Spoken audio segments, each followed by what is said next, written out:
نہیں ہے، پوری مرضی، پوری شناسائی، پوری کیفیات اس کو سمجھنا چاہیے۔ نبی پاک علیہ الصلوۃ والسلام نے خطبہ ارشاد فرمایا، حضور فرمانے لگے اللہ نے اپنے ایک بندے کو اختیار دیا ہے، چاہے تو دنیا میں رہے اور چاہے تو اللہ کے حضور حاضر ہو جائے، یہ اللہ نے اسے اختیار دیا ہے۔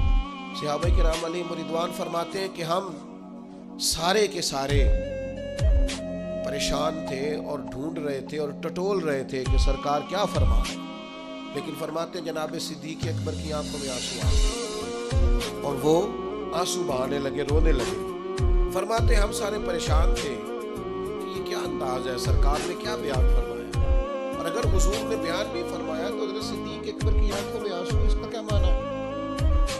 اللہ نے اپنے بندے کو اختیار دیا، چاہے تو دنیا میں رہے چاہے تو اللہ کی حضور حاضر ہو جائے، اس پر آنکھوں میں آنسو آنا جناب صدیق کے آنسو کی معنی کیا ہے؟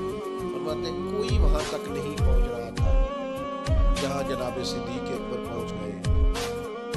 فوراً سرکار کے جانے کے بعد جب سوال کیا کہ یہ آپ کیوں ہوئے تو فرمایا تمہیں سمجھ نہیں آئی، حضور جس بندے کی بات کر رہے تھے وہ اپنی بات کر رہے تھے، اللہ نے مجھے اختیار دیا۔ آپ رضا کو سمجھیں، شریعت کی رضا کیا؟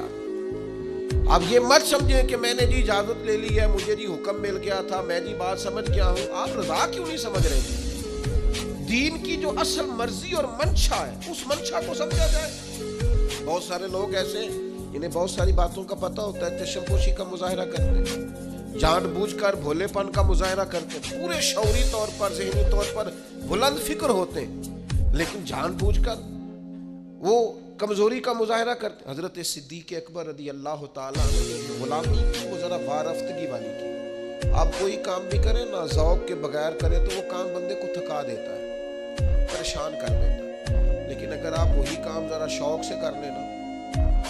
حضرت مولانا ابو نور صاحب رحمۃ اللہ علیہ فرماتے ہیں میں نے اپنے ابا جی سے کہا کوئی نصیحت کریں تو کہنے لگے بیٹا آپ مولوی صاحب ہیں، کوئی بندہ مولوی صاحب کہے تو اس کا غصہ نہیں کرنا، اس کا مزہ لینا، زندگی ذرا سکون سے گزرے، کبھی بھی احساس کمزوری کا شکار آپ جہاں ہیں آپ اس مسئلے کی رضا کو سمجھ، اور پھر جو نبی پاک علیہ السلام نے انہیں رزلٹ دیا ہے نا، جو قدردانی دین نے کی ہے وہ قدردانی بڑی انوکھی ہے۔ قرآن مجید نے کہا نا والسابقون السابقون اولئک المقربون، سبقت لے جانے والے سبقت لے گئے، یہ قریبی لوگ ہیں اللہ رسول کی۔